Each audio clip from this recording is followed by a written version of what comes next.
Salut à tous, vous écoutez MCU Talk, le podcast de Marvel Planet où on parle de cinéma et de télé. Avengers, Mutants, Runaways, pas de jaloux. En 2018, on garde nos bonnes vieilles habitudes. Émilie et Basile sont présents. Salut, vous allez bien? Salut, super. Bonsoir, toujours au top. Et on commence sans plus tarder.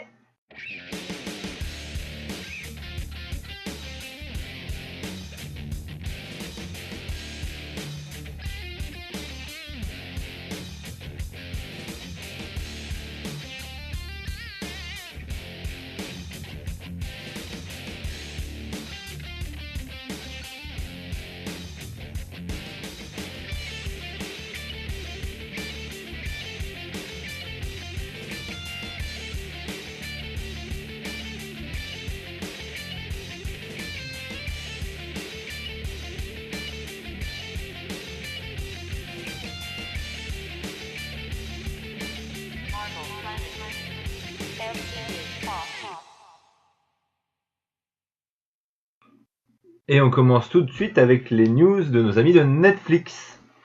On a pu avoir une nouvelle photo de Jessica Jones pour la saison 2, qui semblerait fait un petit passage en prison. Avec des chaînes et tout. C'est l'info qui vient de tomber. Par contre, dans les choses qui restent toujours en suspens, Claire Temple n'a toujours pas été officialisée pour cette deuxième saison de Jessica Jones. En revanche, elle sera bien présente dans la saison 3 de Daredevil, que nous attendons avec impatience après les petites déceptions que nous avons eues sur les dernières séries Netflix. Du côté de Luke Cage saison 2, le tournage est terminé, Claire sera présente, donc on va vous faire l'info Netflix façon Claire Temple. Elle sera également dans Iron Fist saison 2. Et du côté de Punisher saison 2, pas de Claire. Non, mais de toute façon, pas d'infos. elle était pas là dans la saison 1. On sait seulement que la série a été renouvelée pour une deuxième saison. Probablement après 2019, il y a encore le temps de voir venir. Oui, mais surtout, ça remet un peu fin au débat de est-ce que les séries de Netflix, Marvel vont rester sur Netflix ou est-ce qu'elles vont être arrêtées suite à l'achat du truc en streaming. On passe sans transition aucune à Agents of S.H.I.E.L.D. saison 5. Il me semble que tu as lâché l'affaire, Paula. Ah ouais, alors les vacances de Noël ont été fatidiques, j'ai aucune envie de reprendre et de perdre mon temps. Donc, bye bye. Moi, j'y suis toujours. J'avoue, ce côté space opéra complètement cheap me fait bien marrer. On sent un peu l'absence de budget avec les maquillages au talc et les murs en carton, mais ça m'empêche pas de passer un bon moment. Donc pour le moment, j'y suis. Ça donne pas envie de s'y mettre. Non. On verra si j'y vais jusqu'au bout. Affaire à suivre. En plus, là, j'ai rien suivi. Il y a une actrice qui avait été annoncée il y a un mois, une ado de l'écurie Disney, et qui maintenant, on connaît enfin son personnage a été révélé. Je crois qu'elle est fan de Quake et que c'est la fille d'une générale ou d'une truc. Enfin, j'ai rien pigé. C'est pour, je pense, la deuxième partie de la saison, deuxième arc et retour sur Terre. Parce que là, c'en est où le premier arc? À peu près nulle part. Ils se disent ce serait bien qu'on arrive à taper la gueule des méchants, mais ils ont une piste pour revenir à leur époque. D'accord. C'est chouette. D'ailleurs, en parlant de bonnes nouvelles, il y a 700 personnes qui ont décidé de faire une pétition en se disant « On voudrait une saison 2 d'Inhumains ». 700 c'est beaucoup. 700 c'est beaucoup. La Marvel y tremble. C'est ceux qui ont rempli la seule salle de ciné IMAX de de France, du monde. Voilà. C'est pas grave. Les gens qui ont bon goût et qui ont de l'espoir vont peut-être avoir une bonne saison 1 de Cloak and Dagger. En tout cas, on a enfin une date sur cette série dont personne ne parlait. Et elle débarquera sur Freeform le 7 juin avec un saison première en double épisode, mais bon, ça c'est un peu classique. Le premier extrait montré était dans la lignée du trailer, à savoir ça s'annonce ado, un peu sombre, un peu torturé. Bref, le compte est bon pour une série d'ados. Bon, on verra bien ce que donne Cloak and Dagger, mais pourquoi pas. Et en continuant dans les ados, très bonne nouvelle, The Runaways est confirmé pour une saison 2, et cette fois-ci elle ne fera pas 10, mais 13 épisodes. Oui. Allez, on a fini avec les saisons d'ados, et maintenant on parle d'une série un peu plus adulte, la deuxième série mutante de la Fox, à savoir The Gifted, qui elle aussi est confirmée pour une saison 2 après une saison 1 de 13 épisodes, si je me souviens bien. Je crois que je suis la seule à avoir été jusqu'au bout. Tout à fait. Voilà, tu t'es arrêté à quel épisode? Moi, je suis allé à l'épisode 4 ou 5. Clairement, je vais pas dire que c'était une mauvaise série, mais comme je regarde plein de trucs, elle m'a pas suffisamment capté pour que je continue. C'est bien réalisé, il y a des personnages qui sont intéressants, attachants, même s'ils sont un peu clichés. Mais j'ai trouvé l'enjeu trop lié à ces petits personnages, alors que ça touche sur un sujet de discrimination globale. Et du coup, je trouvais que ça manquait un peu d'envergure, ça manquait d'un petit plus pour que je la fasse passer devant d'autres séries que je regarde aujourd'hui. Mais Ouais. c'est pas impossible si j'ai un peu de temps libre que j'y retourne. Je suis assez d'accord avec toi, en effet, c'est bien réalisé, c'est bien joué, il y a certains personnages qui sont cool, notamment, on va dire Polaris qui est bien montré depuis le début, même Lorraine, l'une des ados, enfin voilà, on s'en sort bien avec ces personnages-là. Les effets spéciaux sont vraiment de bonne qualité. Franchement, tout visuellement est propre dans la série. Après, c'est vrai que les épisodes, ça tourne en rond, c'est souvent de bon, on est la famille, ça y est, on est tous unis, il faut qu'on parte de là, machin. Ah bah non, on peut pas parce qu'il faut qu'on fasse un truc pour les mutants. Et finalement, on reste parce qu'il y a les méchants qui arrivent et que les méchants sont vraiment très méchants. Voilà. D'une certaine manière, ça a quand même bien abordé les thèmes qui sont chers aux X-Men, à savoir la famille, la jeunesse, les humains qui détestent les mutants, le côté transmission du savoir que fait Polaris avec 3 ados et des trucs dans le genre, la découverte des pouvoirs, enfin, tout ça, ça y est. On peut pas dire qu'elle trahit la cause mutante, mais c'est pas ouf. J'ai été un petit peu sauvée, moi, par la fin de saison avec Esme Kuko, enfin, qui finalement s'appelle Esme Frost en vrai dans la série, mais parce que c'est une inspiration de personnages que j'aimais bien, et on sent qu'elle est là vraiment pour fiche le bazar, qu'elle est là pour retrouver sa famille, et que nous, on savait que c'était ses sœurs, et une fois qu'elles sont 3, voilà, et en plus de ça, l'actrice, je trouve qu'elle a réussi à bien gérer les 3 personnages. Et pour avoir vu pas mal de photos de comment c'était tourné, parce qu'elles étaient vraiment 3, mais après il y avait les points sur les 2 autres actrices. En bref, elle a dû tourner à chaque fois les 3 scènes. En fait, tout ça, j'ai trouvé assez cool. Et les Kuko, la Sainte Trinité Kuko est bien fichue dans la série. Donc, voilà, et en fait, je l'ai regardé un peu par professionnalisme en me disant je vais aller jusqu'au bout, mais c'est vrai que c'était un peu pénible, j'avais pas spécialement envie, ça, entre autres ça m'a fait arrêter Agent of Shield. La saison 2, il va falloir que ça décolle très clairement plus, parce que sinon je donnerai pas plus de mon temps. En tout cas, j'ai demandé aux gens leur avis, donc ça a majoritairement à plus de 60%, c'était pas mal. Donc voilà, en fait c'est soit c'était pas mal ou soit j'ai abandonné en cours de route parce que comme toi je pense Tout le monde regarde beaucoup de séries tout le monde aujourd'hui. regarde beaucoup de séries, il faut vraiment accrocher et ça vaut pas le coup de Légion et c'était clairement pas les mêmes objectifs pour les 2 séries. Pour les personnages préférés, voilà, en fait on a Thunderbird, Lorraine et Polaris, ce qui est pas déconnant non plus. Et dans les personnages détestés, t'as l'agent Turner, mais parce qu'il est là pour être détesté, et Dreamer. C'est vrai qu'elle a très vite été un petit peu relou, et je vais spoiler, désolé, mais quand elle est morte, On s'en bat. on s'en bat, et tu te dis, est-ce qu'elle est vraiment morte? Tu vois, je viens d'être spoilé et je m'en bats. Ou est-ce qu'ils vont en faire un autre truc? Bref, donc bon, j'étais là, je fais, ah non, elle est vraiment morte. Bon voilà, donc on s'en bat. Donc voilà, donc à voir pour la saison 2, faudra mettre un petit peu plus le turbo les gars, mais sinon ça se regarde. Mais une saison 2 qu'on attend avec impatience, c'est la saison 2 de Légion. Oui. FX a fait un petit panel et on sait du coup que la saison 2 arrivera en avril. C'était ce qu'on supposait parce que c'était le créneau de la saison 1. Et on sait surtout que Aubrey Plaza sera bien là. On avait eu un doute, parce qu'il y avait eu des castings du méchant qui avait changé, parti, revenu, bref. Elle sera là. Et c'est cool parce qu'elle quand même compte pour beaucoup dans le succès de la série. Ouais, peut-être qu'elle fera tout simplement Lenny, mais elle sera complètement folle aussi, mais à voir. En tout cas, c'est cool qu'elle soit là. On va parler maintenant des films de la Fox, avec un grand chamboule-tout dans les dates. Officiellement, Deadpool 2 a été avancé au 18 mai, donc il a été avancé de 3 semaines, parce que la Fox s'était rendu compte qu'avec les films de Marvel aussi bien... Non, avec les films de Disney aussi bien avec les films Marvel qu'avec les films Star Wars, ils étaient pas au bon moment à sortir après Han Solo, donc ils ont voulu sortir avant, enfin bref. Donc ils ont avancé. Et puis après, ils se sont rendus compte, ah ouais, mais si on avance Deadpool 2, eh ben ça veut dire qu'il est trop proche de New Mutant. Ah, bon. Si on décalait New Mutant en 2019, à savoir presque un an plus tard, alors, voilà ce qu'ils ont donné plus ou moins comme explication. Je pense que la raison est toute autre.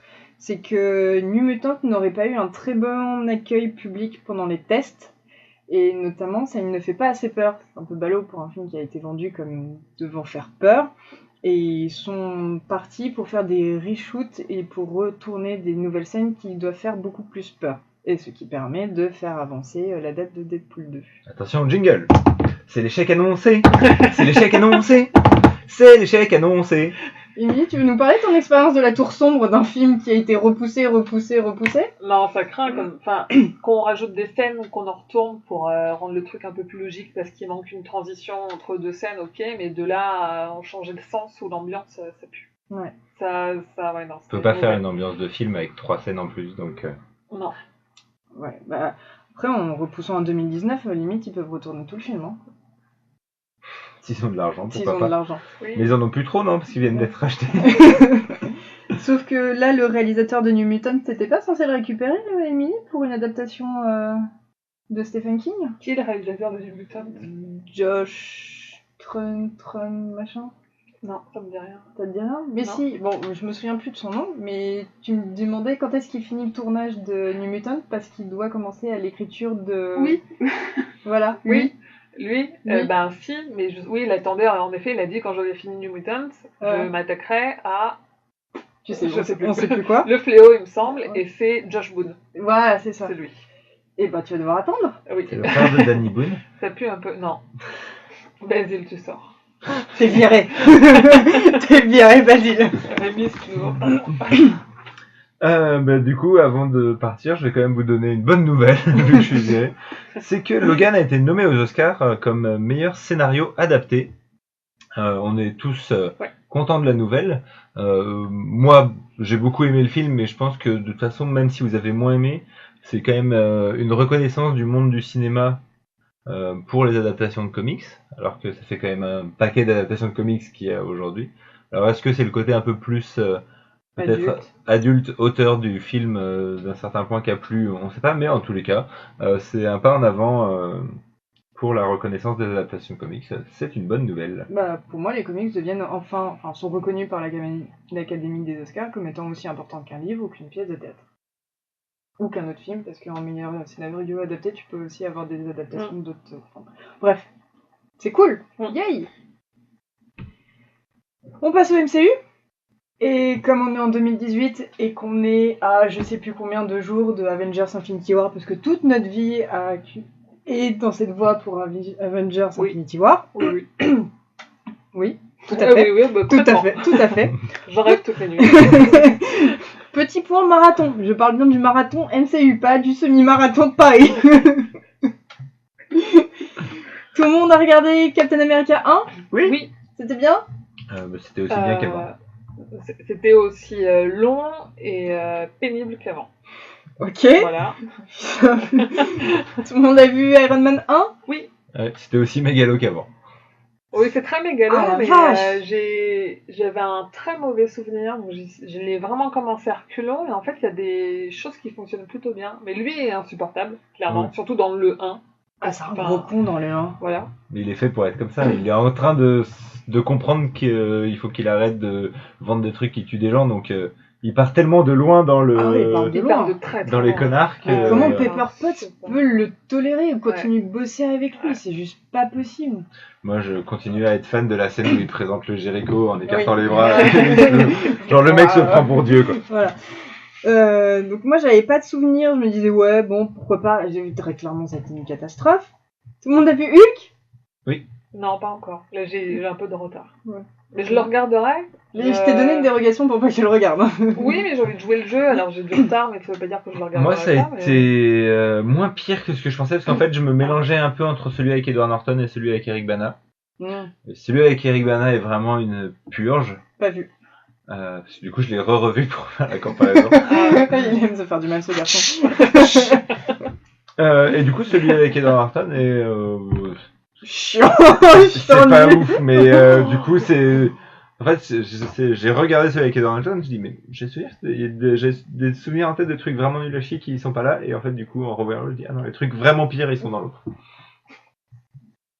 Ouais, c'est la fin avec Abomination. Tout... Non, depuis le début aussi. Non, vraiment, j'ai trouvé ça nul. Donc Iron Man 2 Iron Man 2, D'accord. le Whiplash, il est chiant. Quoi. Oui, il est nul. Oui, il est très nul. Moi, du coup, après avoir vu Iron Man 1, je me suis dit, oh mon dieu, j'ai aucune envie de voir Iron Man 2. Et finalement, si, moi j'ai bien aimé, et c'est en fait, j'ai bien aimé toute la partie avec son père. Quand il est vraiment en train de se reconnecter avec son père, et que c'est toute cette partie d'humanité dont fait preuve le personnage qu'il n'y avait pas du tout dans Iron Man 1, que j'ai bien aimé. Moi, ce que j'ai bien aimé, c'était de revoir l'arrivée de Black Widow infiltrée. Parce que du coup, maintenant, on sait très bien que c'est une agence secrète et tout, et puis là, elle arrive en étant dans le cliché de la secrétaire ou Dans je le sais service quoi. juridique. Service juridique. Pardon, Nathalie, j'étais vraiment trop cliché Nathalie. d'avoir dit secrétaire, excusez-moi. Elle s'appelle Nathalie, je sais pas quoi. Mais du coup, c'est rigolo, parce que tu sais que c'est voilà, qu'elle va faire partie des Avengers, et là, tu la vois infiltrée avec personne qui se doute de rien, et ça a un côté assez marrant. Et elle a l'air d'avoir 12 ans, Scarlett Johansson. Oui. C'est Avec les bouclettes au fer à boucler. à faire à lycée pour les bouclettes. Et du coup, c'était... ouais. Ça donne un côté rigolo, du coup, de revoir ça. Oui. Bon, maintenant que c'est fini, on va parler d'Avengers 4, parce que Avengers 3, on n'a rien à dire. On s'en fout. Il est juste là pour faire le marathon. Non, plus sérieusement. Avengers 4, le tournage est officiellement fini. Une grosse partie du tournage. Les Russo ont annoncé ça d'ailleurs avec un gros gâteau Thanos. Bon, je pense qu'ils ont mis Thanos et qu'ils ont mis plein de choses sur ce gâteau pour éviter que tout le monde en parle, que de trop dévoiler et finalement nous faire aller dans toutes les directions. Donc on verra bien ce que ça donne. Donc ça a été marrant de voir tous les acteurs publier sur leurs réseaux sociaux de ça y est, on a fini de notre tournage. Donc c'était aussi marrant de voir les uns après les autres. Par contre, Gwyneth Paltrow, elle a été très très présente sur le tournage. Il se pourrait même qu'elle utilise encore l'extrémis qu'on avait vu dans Iron Man 3. Le pouvoir de feu. Boule de feu. On va recommencer comme pour Doctor Strange. En fait, elle en sait rien parce qu'elle doit pas dire grand chose, mais dans une des interviews, en fait, on lui demande est-ce que tu donnes des coups de poing et est-ce que tu traverses des trucs bleus. Elle dit oui, alors c'est très certainement encore l'extrémie. Et en fait, on se rend compte que elle et Tom Holland, ils ont quand même révélé avoir tourné certaines scènes, notamment des scènes d'action, où on leur demande de s'agiter dans tous les sens, mais ils ne savent pas, en fait, contre quoi ils sont. Et le Evans dans son costume d'Avengers, qui se marre... Dans les derniers jours de tournage, on a vu Chris Evans dans son costume du premier Avengers, celui qui est très très moche. Il se marre avec Mark Ruffalo, donc évidemment avec sa tenue balle de golf de Hulk, avec Robert Downey Jr. dans sa fameuse tenue du Shield qu'on lui a beaucoup vu depuis le début de ce tournage, donc est-ce qu'il est le directeur, et Ant-Man. Tout ça c'était assez surprenant parce que c'est des différentes époques ou des choses qu'on n'a pas vues, des personnages qui normalement se connaissaient pas à ces époques-là. Et on a vu que sur leurs mains, ils avaient une espèce de truc chelou. Allez, ça ressemble à une montre. Parce qu'il y a un cadran, c'est rond, ça brille. Alors, qu'est-ce que ça peut être ? Voici ma théorie. Parce qu'on ne sait pas trop si on est dans House of T ou dans Secret Invasion.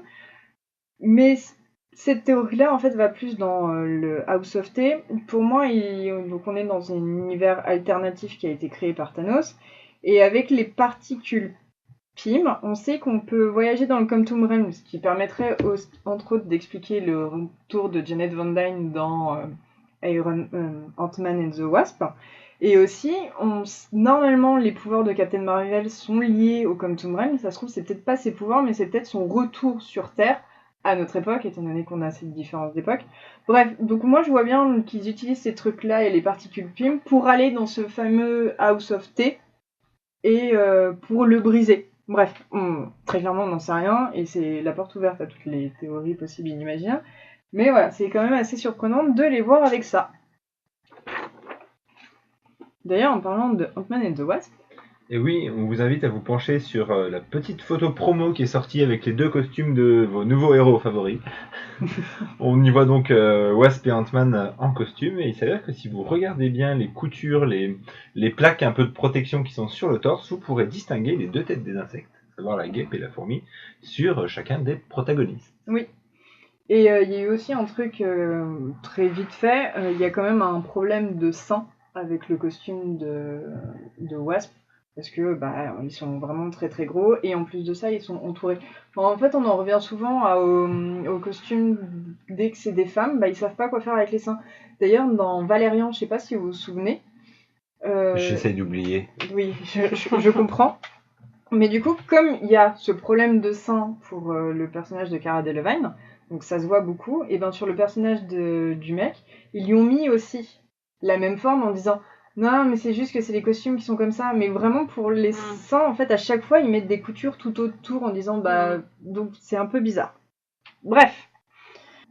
Pour Captain Marvel, parce que oui, maintenant on va passer à Captain Marvel, on a beaucoup de choses à dire, notamment que Ben Davis, qui était le directeur de la photographie de Doctor Strange, a été recruté pour faire Captain Marvel. Je pense que c'est une bonne idée, et c'est peut-être aussi une bonne nouvelle pour l'univers du film.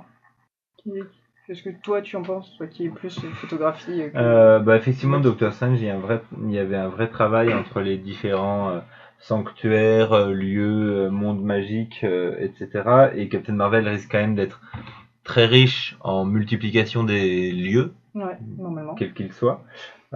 Et du coup, si Ben Davis est recruté, déjà on peut supposer qu'effectivement il va y avoir des lieux très variés et qu'on va avoir à la fois quelqu'un qui est créatif, mais qui va aussi pouvoir mettre une cohérence, qui connaît le MCU et qui va pouvoir faire des choses cohérentes. Donc effectivement, moi je trouve que c'est une bonne nouvelle. Et avant de voir le travail de Ben Davis, on a déjà pu voir le travail de Brie Larson, parce qu'elle a été sur la base aérienne du Nevada pour s'entraîner comme pilote de l'Air Force, parce qu'il faut rappeler que Carol Danvers, au tout début, avant d'être Captain Marvel, elle était une pilote de l'Air Force, donc c'est assez cool de voir que prennent en compte bien cette partie-là de l'histoire du personnage et que Brie Larson s'entraîne, et surtout... Première photo du tournage. Donc on sait pas trop le tournage de quoi, parce que normalement le tournage de Captain Marvel n'est pas censé commencer avant février, donc peut-être qu'ils ont une semaine ou 2 d'avance. Ou alors, est-ce que c'est genre une espèce de scène de fin pour Avengers 4, même si le gros du tournage, et normalement tout le tournage est censé être fini, ils peuvent peut-être tourner, et genre ça expliquerait l'arrivée de Captain Marvel sur Terre à notre époque, enfin bref, à voir, mais ça veut dire qu'elle est pas trop présente dans Avengers 4, alors qu'on sait que Brie Larson, elle était tout de suite sur le tournage, enfin bref, on n'en sait rien. En tout cas, la seule chose qu'on voit, c'est Brie Larson, donc Carol Danvers, dans un costume militaire vert. Mais c'est pas les couleurs de Captain Marvel, et si, parce que le vert, notamment le vert et blanc, les Captain Kree, ils ont des costumes vert et blanc. Donc voilà, donc c'est un bon clin d'œil à ça. Sinon, le vert peut aussi servir s'ils veulent rajouter un effet numérique dessus. Aussi. À voir. S'ils veulent faire un rouge qui est un peu, je sais pas, chatoyant, bizarre, machin, du futur de l'espace, ils peuvent mettre du vert pour incruster après numériquement du rouge. Ouais, vu que là il n'y a pas de blanc et qu'il y a un vert encore plus foncé, donc peut-être plus facile à colorer. Ce qui expliquerait comment des gens sur internet ont réussi à recoloriser tout le costume avec les vraies couleurs et que le travail est quand même sacrément dingue. Donc, ok, ils sont très forts sur Photoshop, mais ils sont vraiment très très forts sur Photoshop. Bravo Reddit. Bravo Reddit. Point boobs, parce que vu qu'on a parlé des boobs de Wasp, on va parler des. On fait jamais trop de points boobs. On fait jamais trop de points boobs. Point boobs, et bien justement, là je trouve que le costume prend. En fait, on les voit pas. Enfin, ils sont vaguement soulignés avec une espèce de barre, mais. Oui. Ils sont pas mis en valeur. Ils sont pas mis en valeur particulièrement. Voilà.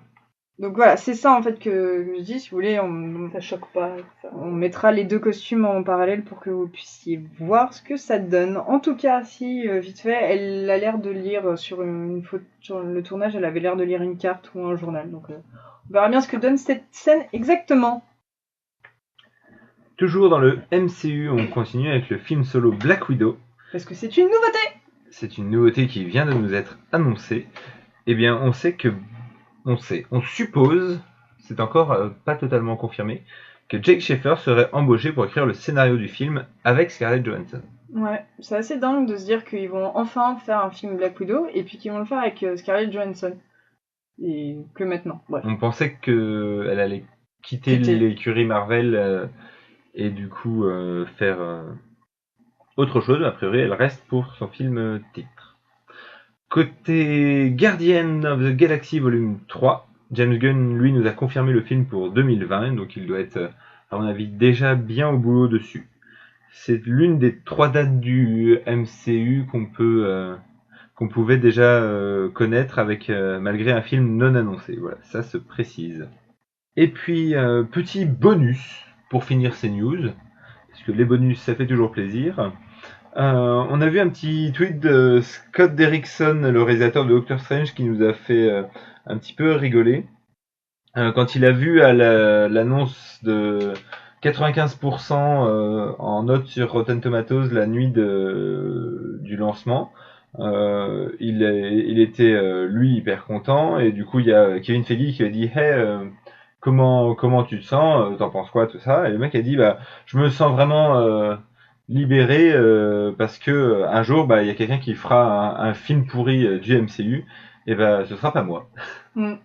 Et voilà, on a trouvé que c'était drôle, ça montrait à la fois un peu la pression que les réalisateurs ont quand même dans ce MCU qui est cohérent, et à la fois le côté aussi, bah on sait que oui, avec tous les films qu'il y a, potentiellement il y en aura des pas top. Ouais, mais jusqu'à présent, il n'y en a aucun, en tout cas récent, parce que phase 1, ok, c'était la phase qui s'installait. C'était le calage. C'était le calage, mais depuis la phase 2 et la phase 3, là, bah, il n'y a eu aucun film qui a vraiment été une catastrophe.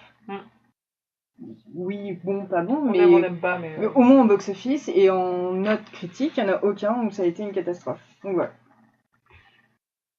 On a fini avec le MCU, on fait maintenant un petit tour du côté de Sony. On a des infos dans les équipes qui vont bosser sur Spider-Man Homecoming 2. On a appris que Matthew Lloyd, qui avait fait bossé sur la première saison de Daredevil sur les combats, allait rejoindre l'aventure pour s'occuper des combats de Peter Parker. Pour moi, les combats de la première saison de Daredevil font partie des meilleurs combats qu'on a vus dans les adaptations Marvel, quelle que soit la plateforme. Même si j'ai aussi un coup de cœur pour la scène de l'ascenseur de Captain America 2. Bref, s'il cherche à faire un peu le même côté, un traitement un peu réaliste, et puis une capacité peut-être à savoir laisser la caméra stable et filmer, c'est une bonne nouvelle parce que un combat de Spider-Man, on peut vite avoir envie de vomir, et si lui arrive à faire quelque chose de plus clair, ça fait toujours plaisir. On a également Claude Paré qui avait bossé sur Aviator pour le jour d'après et pour le dernier Planète des singes, il me semble, qui lui va bosser sur la direction artistique. Vu la qualité du dernier Planète des singes, notamment en termes d'effets virtuels, là aussi c'est quelqu'un qui a ma confiance et je trouve que c'est une bonne nouvelle. On a aussi un petit peu de nouvelles du côté du projet Venom, dont le tournage vient de se terminer. On sait que Michelle Williams sera dans le film, elle l'a confirmé dans une interview. Elle jouerait a priori Anne Weying, qui est la femme de Eddie Brooks, le personnage de Tom Hardy. On a, malgré une fin de tournage, pas vu grand chose. Quelques photos de Tom Hardy avec ses beaux muscles et ses beaux tatouages. Son costume de Eddie qui est un jean et une chemise, donc qui nous révèle rien. Le film, du coup, dans les premières infos qui montrent, mise beaucoup sur Tom Hardy. J'espère que ce ne sera pas leur seul argument commercial. Émilie, tu iras le voir parce qu'il est Tom Hardy ? Bien sûr, je suis en train de chercher sur Google des photos. Voilà. Je pense qu'ils peuvent faire ce qu'ils veulent sur Tom Hardy, là. Oui, on a beaucoup envie de faire ce qu'on veut sur Tom Hardy. Et le dernier projet de Sony pour lequel nous avons des infos, c'est Silver and Black. Enfin, on a des infos, mais on n'a pas d'infos. C'est-à-dire qu'on sait que le film est toujours maintenu pour 2019. Ouais. Mais pas de casting. Tournage serait pour bientôt, mais pas de casting. Va falloir faire quelque chose, là. Voilà. Voilà. Et du côté du projet Morbius, bonne news. RAS. Ah merde, on a oublié un truc. J'ai oublié de le mettre. Il paraîtrait, donc c'est pas Sony, c'est chez la Fox, mais bon, à voir maintenant avec le rachat. Il paraîtrait qu'il y aurait un film Kitty Pryde à un moment possible. Quoi ? Qu'il nous fasse déjà X23 et après on reparlera de Kitty Pryde. Le film Kitty Pryde n'est pour le moment pas un projet tangible. Hey, Nico. I've been wanting to talk to you all day. I wanted to get everybody back together. And I know that it can't be like it was. The truth, I miss you guys. I could build a big machine. I hope you're right about this not being a big deal. The last thing they're interested in is what their parents are doing. You gonna let us in? On arrive donc à notre sujet principal de ce numéro. C'est l'heure de parler de Runaways. Oui. Tout le monde se regarde. Non, parce que j'avais envie de chanter une chanson des Runaways, mais T'as j'ai rien qui me vient. Joan Jett qui t'est venu en tête, mais pas Runaways. Ouais, même pas en fait, mais voilà. Voilà, donc c'était notre introduction de sujet la plus pourrie qu'on ait jamais fait. On va pouvoir entrer dans l'analyse, dans la critique. Et en plus, on est trois à l'avoir vu cette saison. Oui. Une fois n'est pas coutume. Tout le monde me regarde. Émilie.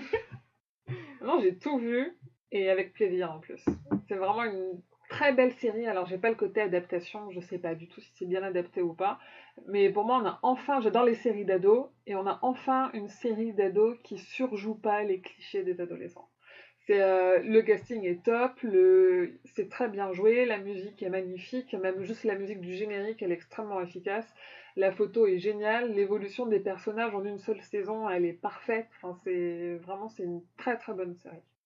Je suis très contente et j'ai vraiment hâte d'avoir la saison 2. Ouais. Moi, je suis totalement d'accord, alors que pourtant, moi, au contraire, j'ai plutôt du mal avec les séries d'ados. Et quand j'ai vu les personnages avant le début de la série en disant ok, donc il y a la blonde, il y a la gothique, il y a le footballeur, ouais. il y a la défenseur de la lutte sociale.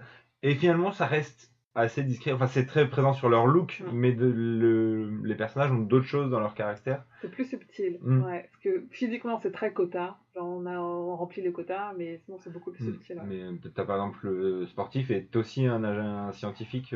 C'est des petites choses comme ça qui suffisent à faire que effectivement les personnages sont très intéressants dès le début et encore plus, comme tu dis, quand ils évoluent. C'était tellement bien. C'était de l'amour. Non, au-delà de ça, moi pour avoir lu les BD et vraiment pour avoir accroché, j'ai retrouvé dans l'écriture des personnages tout ce pourquoi je les avais aimés dans les BD, même s'il y a eu différents changements, notamment le changement le plus radical est pour Molly. Parce que Molly, dans le comics, c'est vraiment genre fin enfance, elle a une dizaine d'années.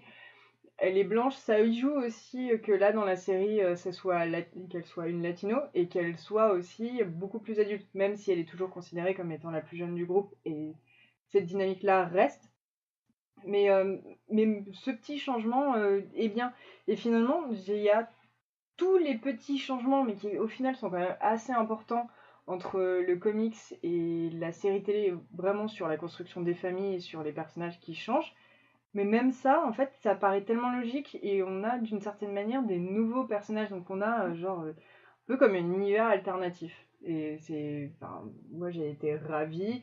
J'ai rien que le générique, de se rendre compte de tout ce qu'ils avaient mis dans le générique. Et tu le regardes à chaque fois en cherchant les petits clins d'œil. Ouais, est-ce qu'il y en a des nouveaux que j'ai pas vus et tout. Enfin, rien que ça, c'était vraiment très très malin. Les choix de la musique, c'était aussi très bien. C'était appuyé, c'était vraiment c'est une série d'ados, donc il faut de la musique, et il faut de la musique contemporaine et que t'as envie d'après d'aller chercher.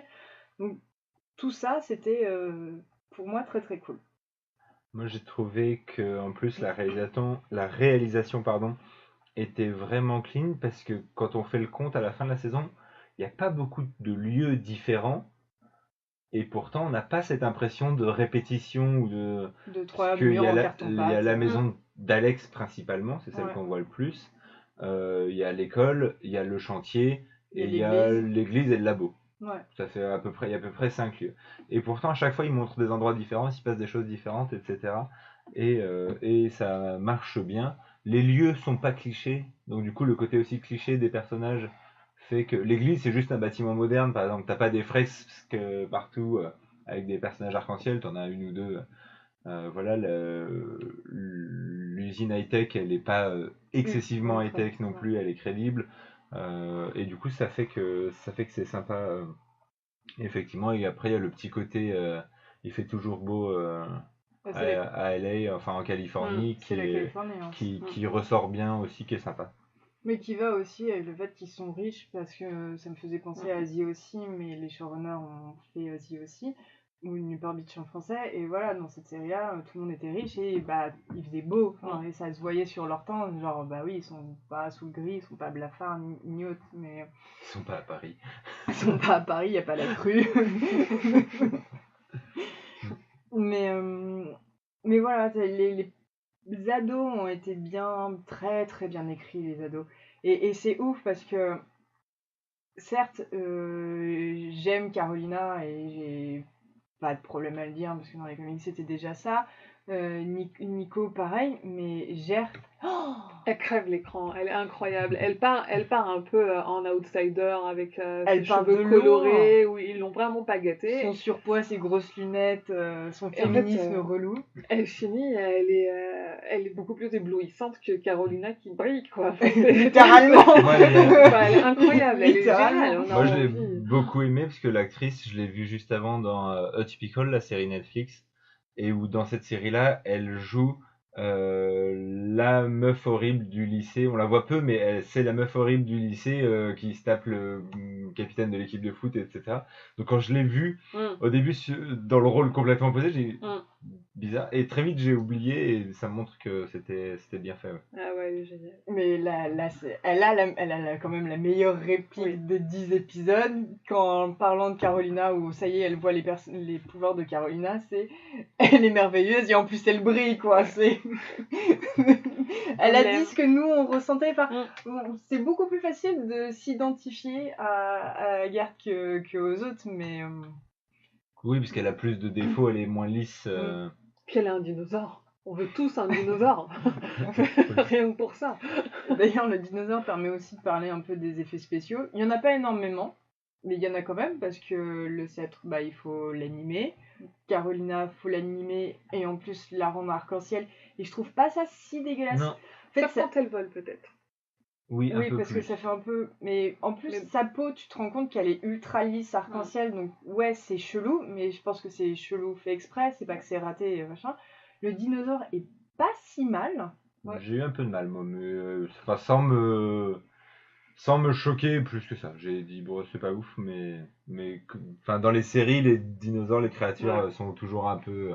C'est toujours ça qui pêche, donc ça me. Mais dans l'épisode final, notamment, où elle est censée dire au revoir à Oddlands, j'ai trouvé que ça allait plutôt bien de ce côté-là.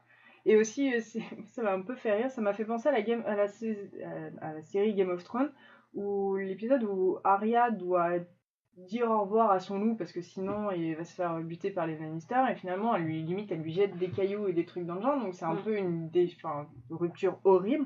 Et là, cette rupture entre elle et Dantel son dinosaure, bah, c'est beaucoup plus chou.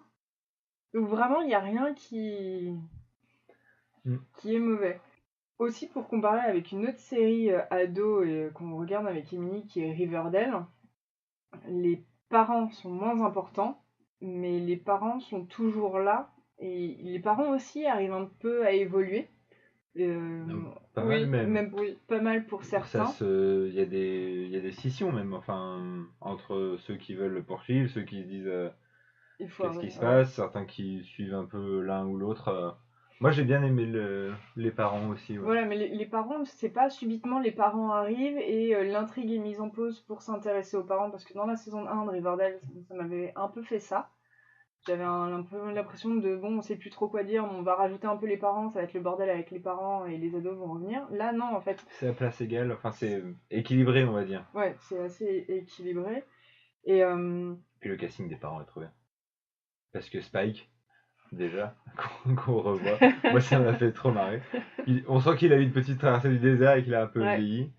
Il y a le père de Gert aussi qui jouait dans Alias. Qui faisait le geek complètement à l'ouest. Qui a à peu près le même rôle, mais il a une tête à ça. Ça lui va bien. Et ça marche bien. Le choix le père d'Alex qui était gangster et qui est devenu businessman, je trouve qu'il joue bien l'entre-deux. Enfin, quand il retourne un peu dans son passé de gangster il surjoue pas, tu sens qu'il... Que c'est naturel chez lui. Hein. Avec la femme qui tient clairement la culotte. Mm. Elle les tient tous.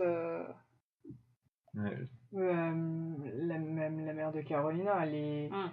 elle est blonde, elle est ultra blanche, elle a des taches de rousseur, elle est tout le temps habillée en blanc, mais elle me fait super peur. Mm. Et son mari qui sert à rien, à part à foutre la merde vers la fin. Voilà. Non, il serait pas là, on n'en serait pas là. Mais, Oui, c'est ça. Et c'est ça aussi que moi j'ai bien aimé. Alors, dans la série s'appelle Runaways parce que le comic c'était ça, et normalement dans le comic, genre tout de suite ils voient les parents et ils décident de s'enfuir, et c'est pour ça qu'ils peuvent justifier de ce nom-là. Là, à un moment, j'ai quand même eu un peu envie de... Bon les gars, faut y aller, arrêtez de rester chez vous, arrêtez de dire ah ben non, je vais peut-être un peu me rapprocher de mon père ou de ma mère pour Nico, alors que non, tu les as vus tuer quelqu'un, faudrait y aller. Donc ça, disons que ça a trahi un peu le titre de la série, même si à la fin de la saison 1, finalement c'était ça, et on le savait que ça allait être plus ou moins ça. Mais il y a eu plein de changements. En fait, j'ai eu vraiment des grosses surprises, et parce que la série se voulait quand même très adaptation plus fidèle par rapport aux films qui sont inspirés, on va dire. Ou même, en fait, c'était comme Jessica Jones. Je retrouvais le comics que j'avais lu, mais je découvrais des nouvelles choses qui me permettaient de pas me dire je suis dans une redondance, ils ont pas pensé à des trucs et qu'est-ce qui va se passer sur la saison 2. Moi, j'ai plutôt bien aimé ce côté des ados qui, peut-être qu'on a mal vu, et peut-être, enfin, à la fois ils savent très bien ce qu'ils ont vu, mais ils essayent de s'auto-convaincre, il y a peut-être autre chose. Je trouve ça aussi un peu cohérent, réaliste, on va dire, de se dire, on s'enfuit pas tout de suite. Enfin, l'un comme l'autre marche, et c'est pas pour moi. Puis ça permet de poser le background du coup des parents, etc. Ouais, on finit complètement la transition enfant-adulte en fait. Mm. C'est là où ils sortent de l'adolescence et ils deviennent des adultes. Et dans le casting, on n'avait pas évoqué Julian McMahon, qui est, quand il est ressuscité, j'ai fait Julian McMahon. On savait qu'il était, mais On on savait, avait oublié. oui, on savait pas quand est-ce qu'on allait le voir. Ouais. Moi, c'est un acteur, je trouve très bien dans les rôles Ouais. comme ça. Enfin, on l'a connu De méchant, jouant un démon dans Charmed. ouais.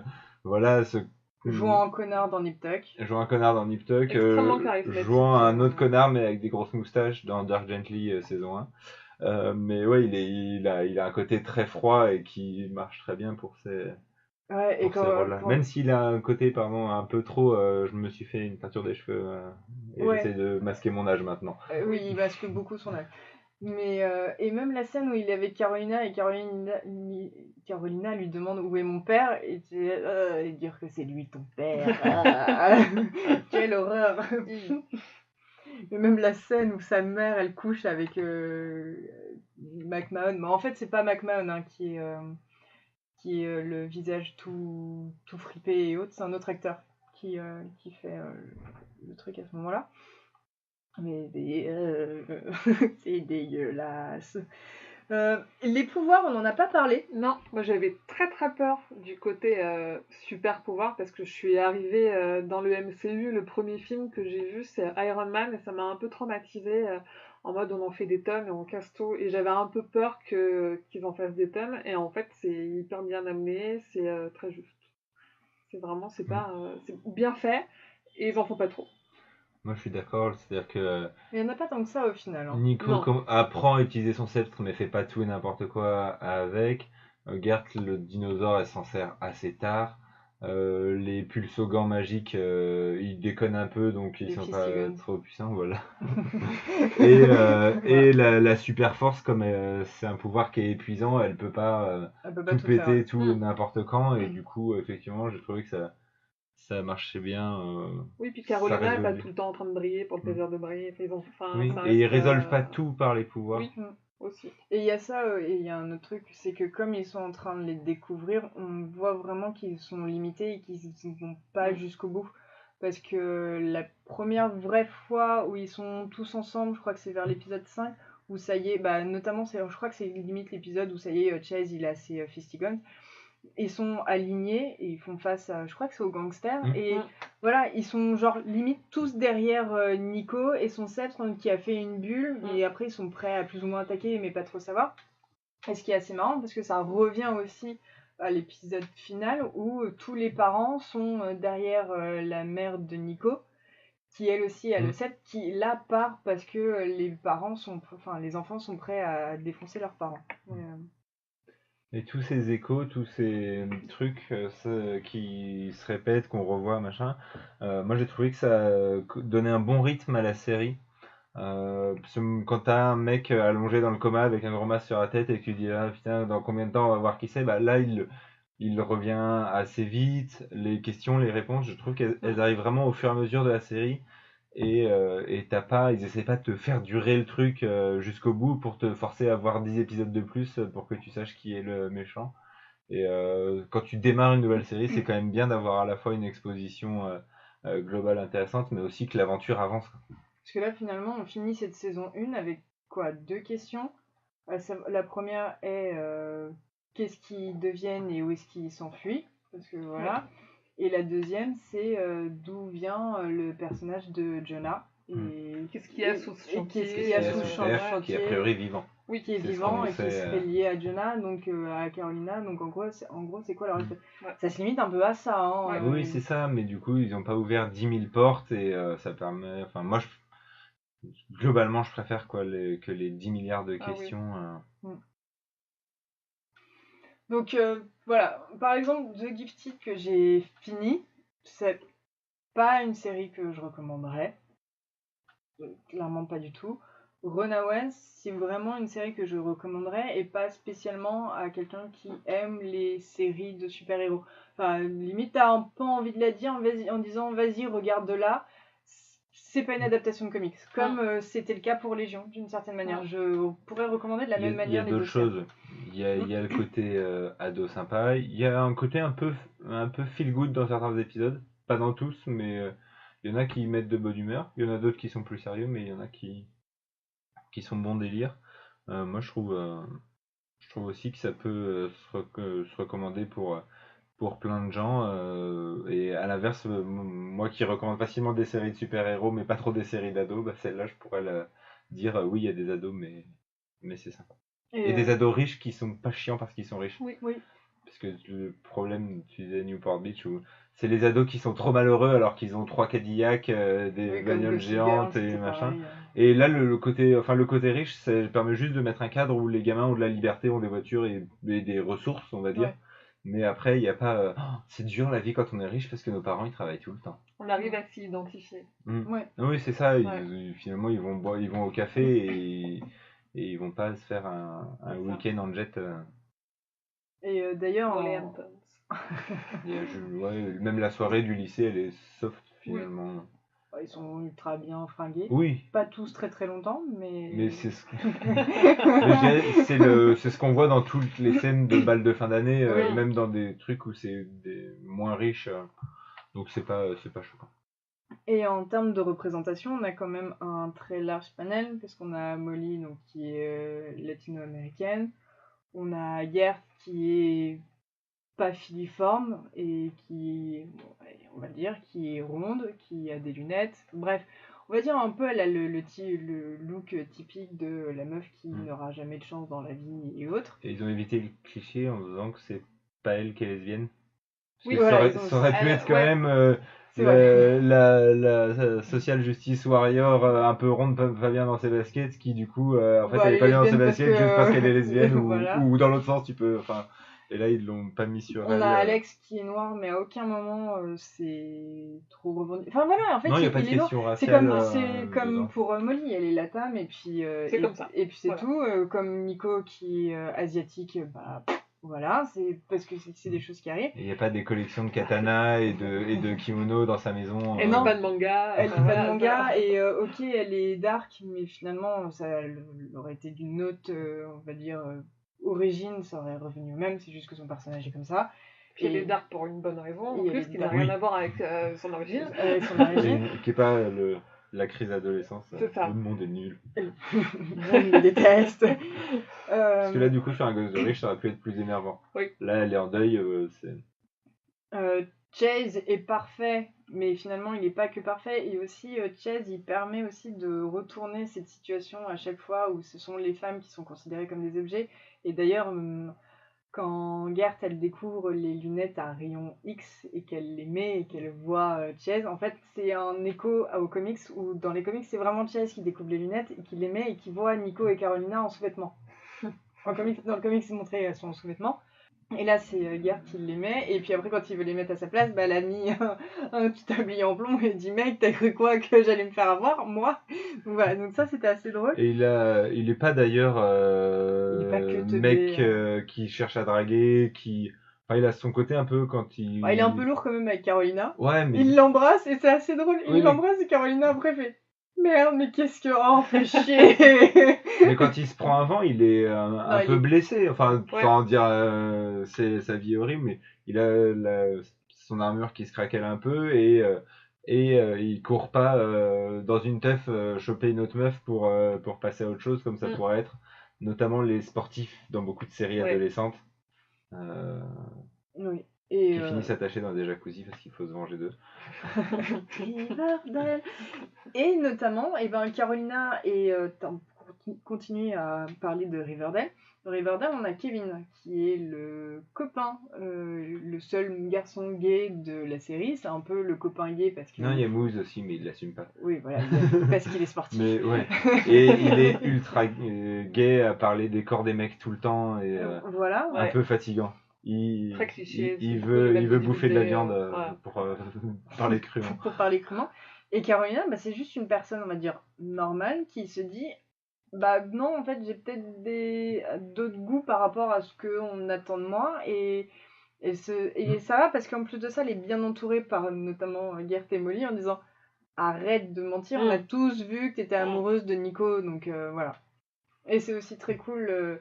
Et là, c'est un gros changement dans les comics parce que quand Carolina tente d'embrasser Nico, Nico dans les comics lui dit non, c'est pas grave, on peut continuer à être amis et ça changera rien, mais non. Et là, dans la série, dis donc, c'était chaud. C'était pas comme ça normalement à la base. C'est pas comme ça la vie d'habitude. Voilà. Du coup, je pense qu'on a fait le tour. Enfin, vous l'aurez compris, on a tous aimé pour beaucoup de choses communes, mais aussi pour des choses différentes parce qu'on n'a pas forcément les mêmes goûts à la base. Et du coup, ça va nous permettre de rebondir sur vos avis, évidemment. Qu'avez-vous pensé de The Runaways ? Eh bien, vous êtes 68% à avoir dit que c'était pas mal. Donc, vous êtes après un peu moins enthousiaste que nous, mais pourquoi pas, on vous aime quand même. On a quand même 26% de c'est ma nouvelle série préférée. C'est ce que j'allais dire, exactement. Et 0% de qu'on me rende les 10 heures de ma vie et j'ai abandonné en cours de route. Il y a des gens qui n'ont pas envie de s'y mettre. Pourquoi pas, enfin, à nouveau, c'est 5%. Comme je disais pour Gifted, on regarde tous 10 milliards de trucs, donc on n'a pas forcément envie de commencer des nouvelles choses. Si on vous demande quel est votre personnage favori... J'ai peut-être un peu trafiqué à ce moment-là, je crois. J'ai peut-être un peu survoté. Donc c'est Carolina qui l'emporte avec 7 votes, suivi de Nico avec 6 votes, Chase avec 5 votes, Gert avec 4 votes, Molly avec 3 votes, Alex avec 3 votes, et les parents avec 1 vote. Qui a voté les parents? Qui a fait ça? Je dirais que c'est pas très surprenant, même dans l'écriture, parce que Carolina est très mise en avant par ses pouvoirs, et à l'opposé, Alex a un côté un peu pénible à certains moments. En fait, ça va en décrescendo sur le changement du personnage et son importance aussi dans la série. Parce qu'au début, c'est Alex qu'on voit le plus au début. Mais après, ça... Et puis c'est pas surprenant de voir Molly en fin de course parce qu'on sait pas grand chose d'elle, elle est pas trop mise en avant, elle est souvent mise avec quelqu'un d'autre. Donc voilà. Et ça se joue à pas grand chose. Il nous faudrait plus de votants, allez vous bougez pour les prochains sondages, comme ça ce sera plus représentatif comme statistique. Voilà. En tout cas, dans les personnages détestés, je trouve ça ultra cohérent parce qu'on a en tête, entre 10 et 11 votes, Jonah et les parents. En fait, c'est logique, c'est les méchants, donc ils sont pas là pour être aimés.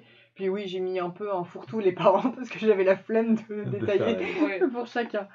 Mais voilà, donc c'est à peu près logique. Alors que dans les parents, il y a des choses très intéressantes dans les différences, notamment avec les histoires d'infidélité, etc. Oui, il y en a qui sont un peu plus sympathiques que d'autres. Mais globalement, les parents, c'est les méchants, enfin. Je suis désolée, les parents méritaient d'un peu plus de personnalité, mais flemme. Par contre, Molly a été plus souvent citée comme personnage détesté que Alex. Ouais. C'est pas grave. Mais parce qu'on la voit pas, peut-être que dans la saison 2, ça sera corrigé. Bon, c'est bien marré avec les Runaways. Mais oui, ça fait plaisir parce que les nouvelles séries, j'en démarre pas forcément beaucoup parce que j'en ai déjà plein. Et du coup, je suis bien content de quand j'en démarre une qu'elle soit bien. Mm. Et pour conclure cette émission, comme d'habitude, on va finir par les questions que vous nous avez posées. Et en premier, on a Julien, où c'est plutôt une interrogation qu'une question, qui se demande que les X-Men auraient disparu de The Gifted. Voilà, en fait, dans The Gifted, il n'est jamais question des X-Men, vraiment le groupe qu'on peut connaître. Il n'est jamais non plus question du Brotherhood, donc les mauvais mutants. Ils sont très régulièrement. La confrérie des mauvais mutants, exactement. Ils sont très souvent cités en disant les X-Men t'ont choisi pour faire la résistance et des trucs dans le genre, mais en fait, on n'en sait rien. Et c'est en fait finalement le gros problème des films, enfin de tout l'univers mutant de la Fox, c'est que les X-Men, vraiment nommés comme ça, sont pour le cinéma. Mais pour les séries comme c'est d'autres univers, ça sera jamais cité. C'est pour ça que dans Légion, c'est pas les X-Men. Et là, ils se mettent dans une situation après où il y a eu une grande catastrophe qui a mis fin aux X-Men, qui a mis fin à la confrérie des mauvais mutants, mais il fallait quand même continuer à s'en occuper. Mais on sait pas qui sont ces X-Men-là, on sait pas pourquoi. Finalement, moi j'aurais préféré qu'ils en parlent Et puis pas. dans Légion, c'est des personnages qui sont éloignés des X-Men. Là, on a quand même Polaris, on a... Oui, enfin, Légion, c'est censé être le fils de Charles Xavier, et dans l'épisode où il se rappelle un peu son père, tout porte à croire que ça va être Charles Xavier. Mais Mais là, c'est assez loin même dans le traitement comics. Là, on a quand même Polaris. ouais, mais alors, tiens, donc je vais continuer à spoiler Gifted, mais à un moment, Esme Kuko dit à Polaris, ton père, c'était l'un des chefs, voire le roi du Hellfire, qui est l'autre, là où il y avait Sebastian Shaw à un moment. Enfin, ils ont mis trop de trucs, donc c'est cool, hein, parce que vraiment, ils ont mis beaucoup de easter eggs par rapport aux comics X-Men et qu'on peut voir tout de suite, donc c'est très cool pour ça, mais finalement, c'est un peu frustrant parce qu'ils n'expliquent pas. Franchement, qu'ils expliquent vraiment, qu'ils fassent un épisode en disant à un moment, ça se passait, notre monde, c'était comme ça, il y a eu ça, et on n'a plus les X-Men, et qu'ils nous montrent les X-Men. Vraiment, ça, c'est pas grave, ce ne sont pas les mêmes acteurs, mais allons-y. Mais là, c'est mal fichu, c'est trop bancal. Voilà. Ensuite, on a Rémi du Sud. C'est le nôtre. C'est notre Rémi. C'est notre Rémi. Qui nous demande quel avenir on voit pour les acteurs qui arrivent à date de péremption. Robert Downey Jr. par exemple, et qui pour les remplacer. Bah, pour certains personnages, je dirais que les comics peuvent apporter des réponses. Ouais. C'est-à-dire que si Chris Hemsworth veut plus faire Thor, on peut recruter une femme et faire Thor. Pas Nathalie Portman. Non, mais imaginons Valkyrie peut devenir la nouvelle Thor. On peut trouver quelqu'un d'autre. Il y en a d'autres où c'est plus compliqué. Effectivement, quand il cite Robert Downey Jr., je pense que c'est pas pas un hasard. Là, à l'heure actuelle, dans les comics, on a un changement. Donc, il y a Tony Stark qui est dans le coma. Donc, on a d'autres personnes qui ont repris plus ou moins le costume de Iron Man. Et c'est notamment une jeune ado.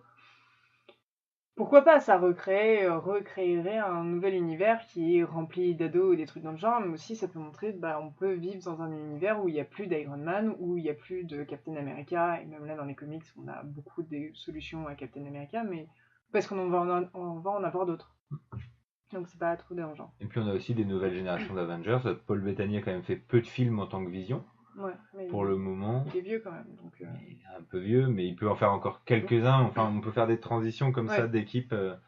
Falcon, on peut le garder un certain temps.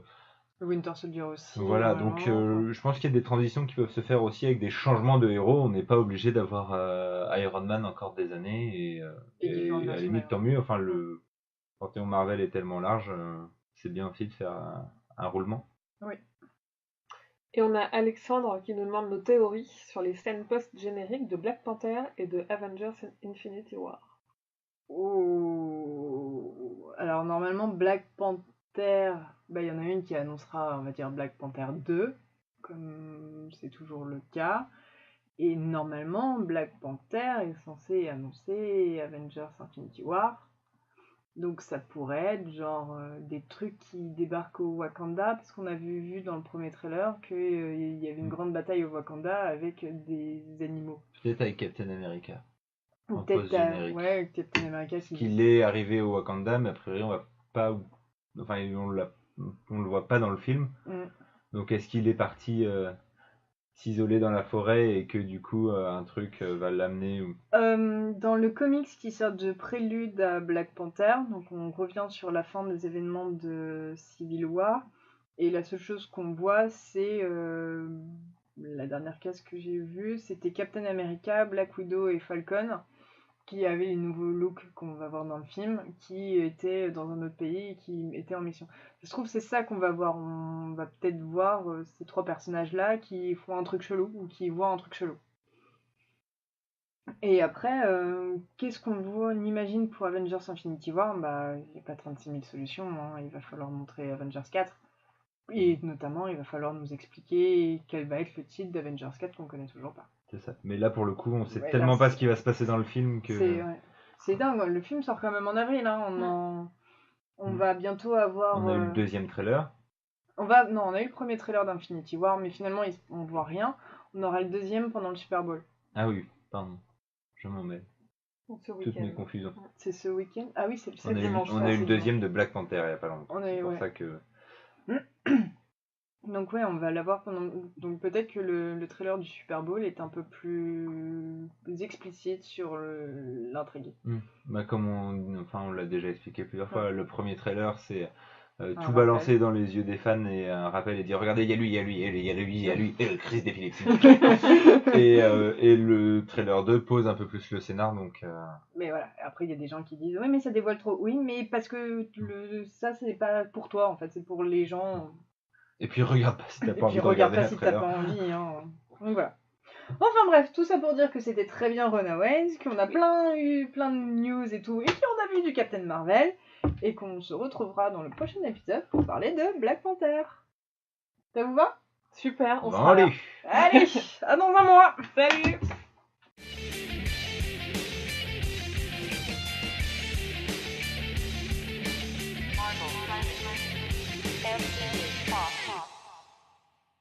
Donc tu parles de toi à la troisième personne. Non, mais je parle pas là, j'écris. Mais tu écris de toi à la troisième personne. Alors ferme ta putain de gueule. T'imagines ça dès le matin? Mais non, il est pas du matin, il parle pas, c'est toi qui Bah vas oui, parler. oui. Bah oui, il m'a invité dans sa banque. Ok, donc Agent of Shield dans Ça le vient d'être enregistré, très bien. Voilà.